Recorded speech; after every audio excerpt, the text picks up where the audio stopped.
Þetta hefur verið mjög mikil upplifun, eiginlega meiri heldur en ég bjóst við. Ég held það hafi fyrst og fremst kennt mér hvað ég bý við mikil forréttindi. Ekki það að ég hafi ekki vitað það, en það samt þannig að maður finnur það betur hvað það hvað vatn, bara vatn, þessi eini afmarkaði þáttur sem við höfum svo mikið af, við höfum svo mikið af öllu öðru líka, en bara þetta hefur rosalega mikil áhrif. En ef ég byggi í þróunarlandi, í alvörunni, ef ég væri kona bara að verða fertug í þróunarlandi, að þá byggi ég við svo allt aðrar aðstæður. Það eiginlega ekki hægt að setja sig í þessar aðstæður, það bara hægt að ímynda sér hvað þessi litli afmarkaði þáttur hefur mikil áhrif.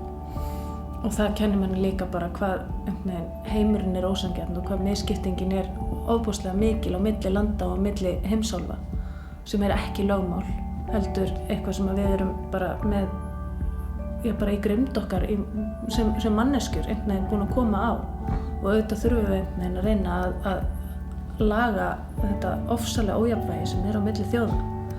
Og já, þannig að maður fer að hugsa eitthvað miklu meira heldur en bara vatn og það hvort að ég geti fengið mér vatnsglas í dag, heldur kennir þetta mér bara svo ótrúlega miklu meira, eða kennir mér ekki, auðvitað þetta eitthvað sem við vitum en maður fer að hugsa öðruvísi og það bara ógeðslega hollt og gott.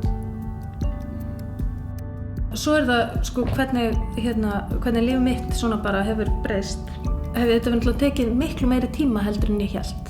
Það að labba 3 kílómetra ekkert rosalega mikið og ætti kannski að taka hálftíma undir venjulegum kringumstæðum eitthvað svoleiðis, en að labba 3 kílómetra með 20 kíló á bakinu, og ég tali nú ekki 20 kíló í 2 brúsum eins og ég reyndi fyrsta daginn, það tekur miklu lengri tíma og einhvern veginn krefst miklu meira af manni.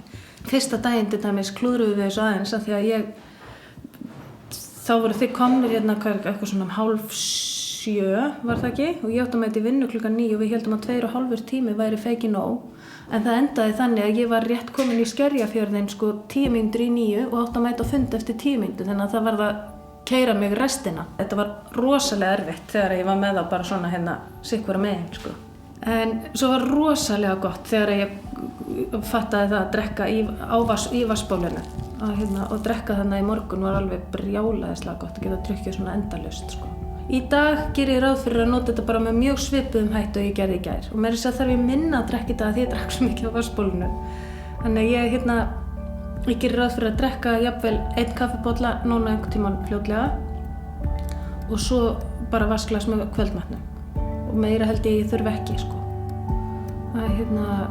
Og svo tannburst í kvöld og einhver svona smá kattaþvottur, en ég á vatn í kattaþvottin. Ég hlakka alveg rosalega til að komast í sturtu. Og það eitt af því sem ég myndi þurfa að hugsa ef þetta væri lengri tími. Maður getur látið sig hafa það í 3 daga en ekki mikið lengur. Og ég veit ekki alveg hvað, sennilega myndi maður hætta að þvo á sér hárið bara alveg, en maður myndi þurfa að skola af sér meira heldur en ég hef gert. Og þá myndi ég þurfa allavega 1 ef ekki 2 aukaferðir til þess. Það verður ekki einu sinni í viku kannski.